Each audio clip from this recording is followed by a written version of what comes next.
I get the pleasure of introducing the next couple of students here that I've worked with too. We have Taylor Wiggins on your left in the suit, and Seth Stowell. We couldn't find a suit, I was thinking. Still looks fine. Okay. These guys have been a pleasure to work with. They're going to give a nutrition talk here. So I'm not going to take any more of the time again. So as you can see, this is our nutritional analysis of a Division II NCAA male athlete. I'm Seth. And I'm Taylor. Yeah, just click it then. All right, so the purpose of our overall look at this study was the purpose of the presentation was optimal nutrition intake and energy output for a specific male athlete to master his or her goal. So then now what I'm going to break it down into the introduction. So this is going to be what we're going to talk about the whole entire time during this presentation.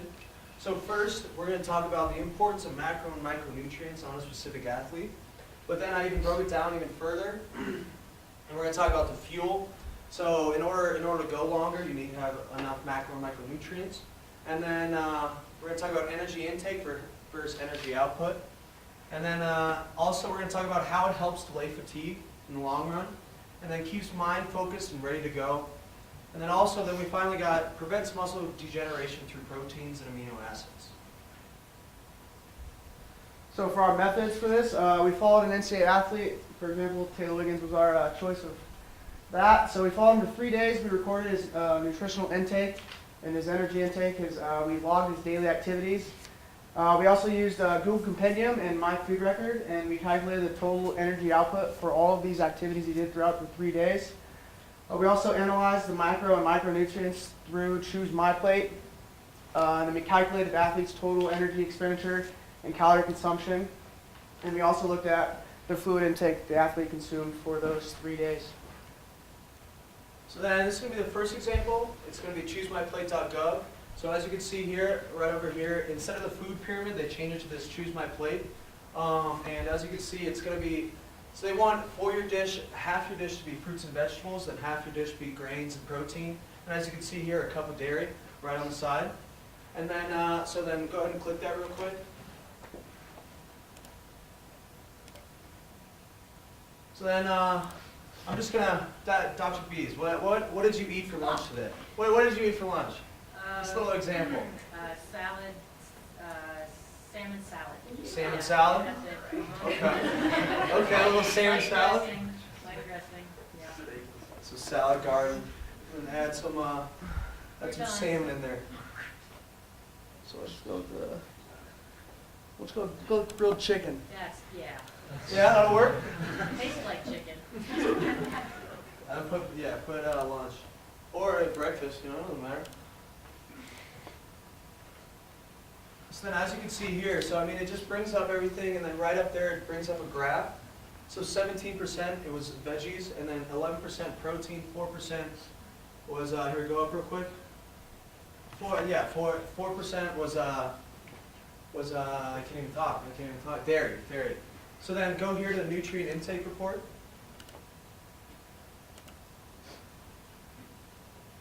So then this is how we're going to break down our nutrient intake throughout the 3-day process. So go down real quick. It breaks it down into all different components of that specific meal and everything. So during the day, I had 4 meals a day, so break it down into each individual lunch, breakfast, dinner, and all that. And they tell you the vitamins, minerals, and just macro, micronutrients, and everything.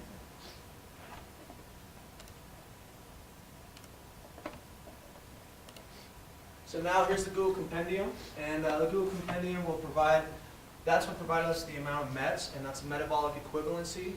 And 1 MET means you're at rest. So for each activity performed throughout the day, we looked at it. So it ranges from walking at 5 miles per hour, brushing teeth, or even running on the treadmill. And then we compared it. We had to compare it to another website, so myfoodrecord.com was the comparison. And this was an energy calculator, too broad.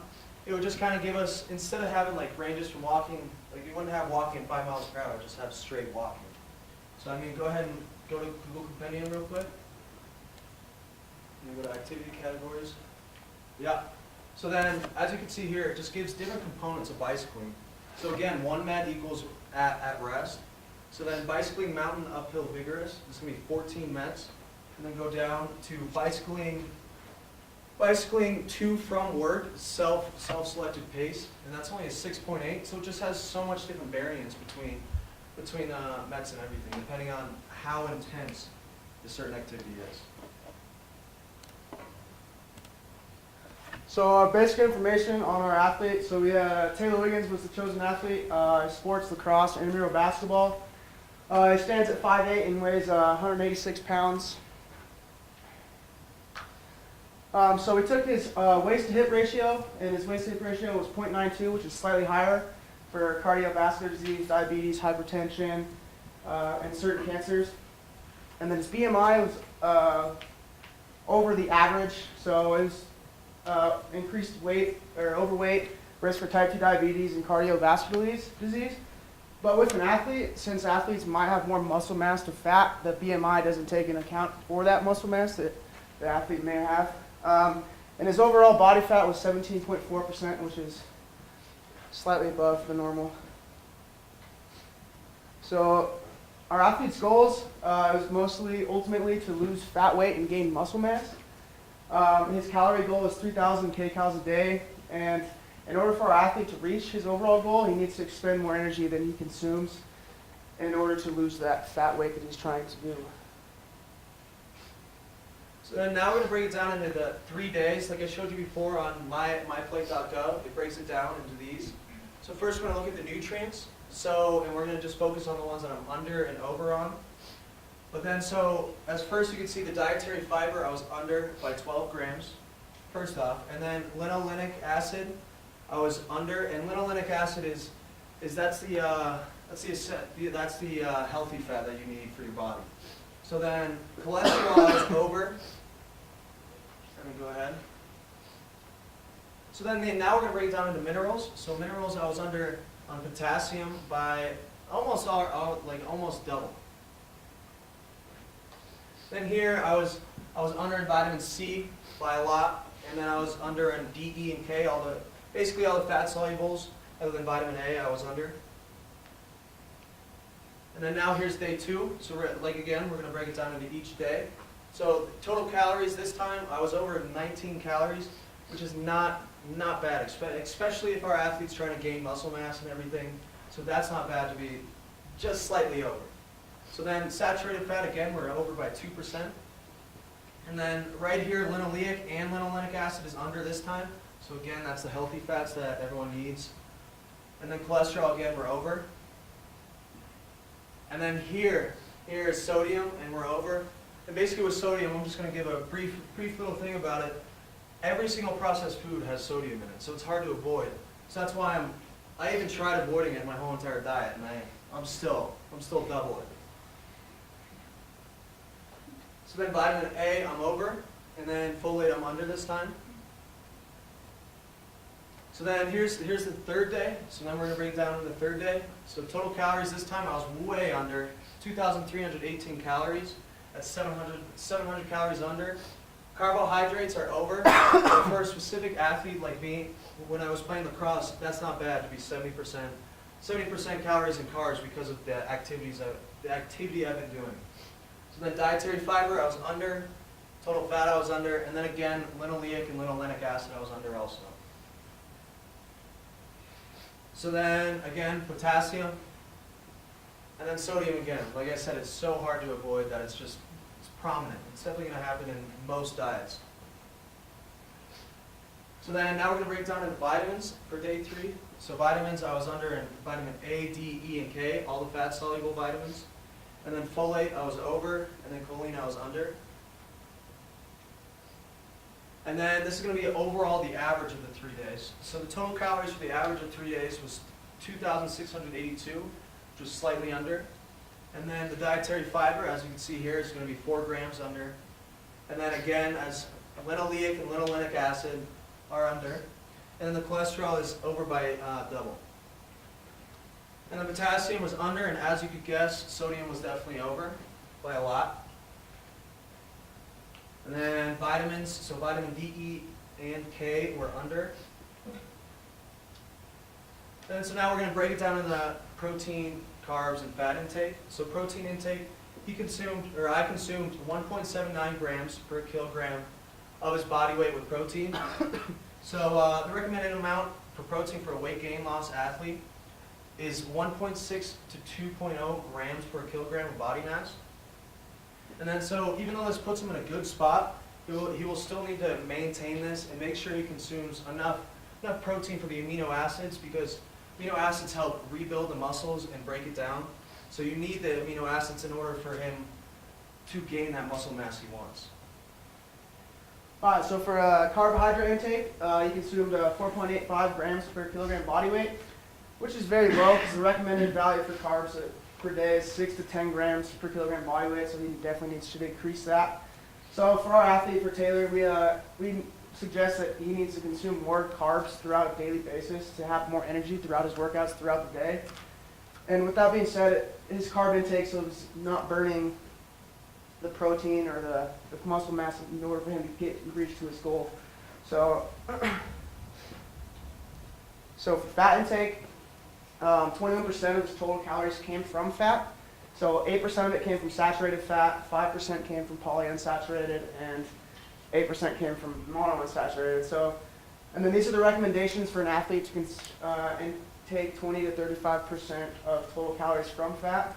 So saturated between 7 to 10%, monounsaturated 10%, polyunsaturated 10% as well, and linolenic and linoleic acid, essentially your unsaturated healthy fats. So then for water intake, so I consume 2 glasses of water a day, and that is not good at all, at all. So during exercise, so basically there's 2 different ways to do it. So during exercise, weigh in before and after, and then for every pound you lost, consume 2 to 3 cups of water for every pound. And then also we broke it down into, we got the average intake that he needs to consume every single day in order to maintain his water intake levels at a good amount. So it was 3,380 milliliters or 3.38 liters, which is around 14 cups of water each day.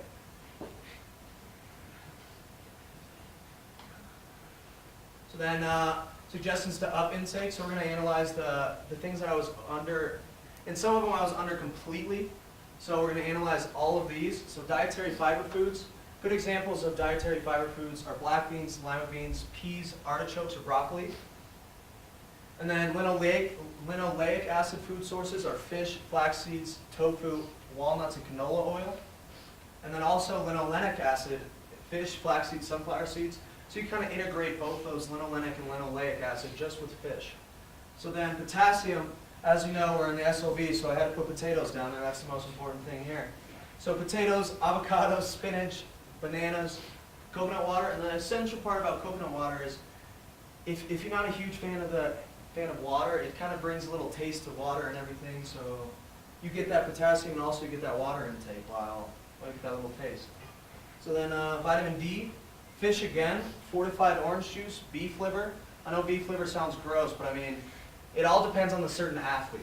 So I mean, I absolutely love beef liver, which is surprising, but yeah, I still eat it. So then egg yolk, and then vitamin E, so butternut squash, almonds, trout, sunflower seeds, and again, some fish. And then vitamin K, you got green leafy veggies, cabbage, and some Brussels sprouts.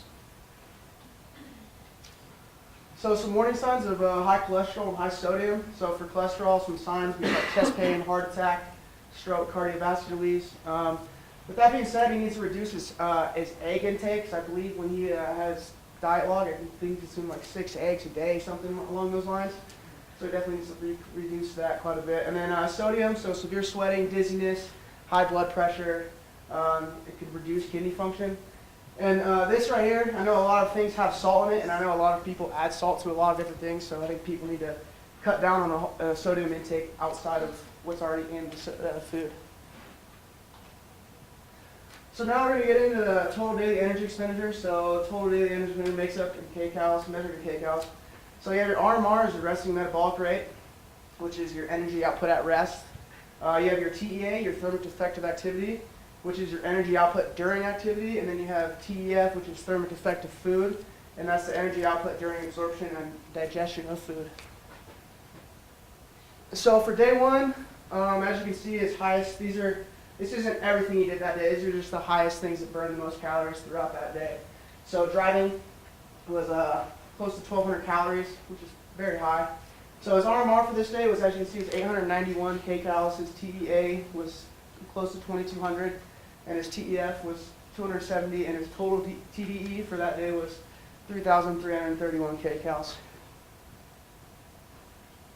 So again, for day two, just some of the higher options from that day. As you can see here, he sat in class, which burned quite a bit of calories. It was very interesting. His RMR was 810, his TEA was 2,087, his TEF was 301, and his total daily energy expenditure was 3,200 calories for day two. And for the last day, again, he sat in class, burned a very high amount of calories. So again, RMR was 688.8 kcals, his TEA was close to 2,600. His TEF was 231, and his overall TDE was close to 3,500 calories for that day. So now we're going to look at the overall energy balance of suggestions. So this is basically, we're going to break down the energy input and energy output for all 3 days and then average it out. So on Sunday, I consumed 2,709 calories, and then I expended 3,331.02 kcals that day. And then Monday, I consumed 3,019 calories, but expended 3,200.19 kcals. And then Tuesday, I consumed 2,318 calories, but expended 3,486 kcals. But on average, I consumed 2,682 calories, and then expended 3,339 calories. And that's a negative energy balance of 657 kcals. That is way, way, way too high. I mean, because if he wants to build muscle mass, but also lose that fat weight, this needs to be a lot less of a difference. So what we want to do is raise his overall consumption levels of calories, but then also raise his energy output by at least 300 kcals each day. So future research, we would like to look at a full month's diet and activity log to see what the athlete actually does or is eating. So, and then we want to create a diet log after the athlete has logged a week's worth of dieting, so we can get an idea of what foods that they like and kind of can give different options for them to eat rather than the same things continuously. So then to conclude everything, so we just want to break it down so everyone understands. So I need to increase calorie consumption each day by 500 kcals at least. And then I did reach my goal of losing weight, but not necessarily that fat weight due to having such a difference in the negative energy output. And then also Taylor needs to also increase his energy output levels, like I just said. And this is our reference page.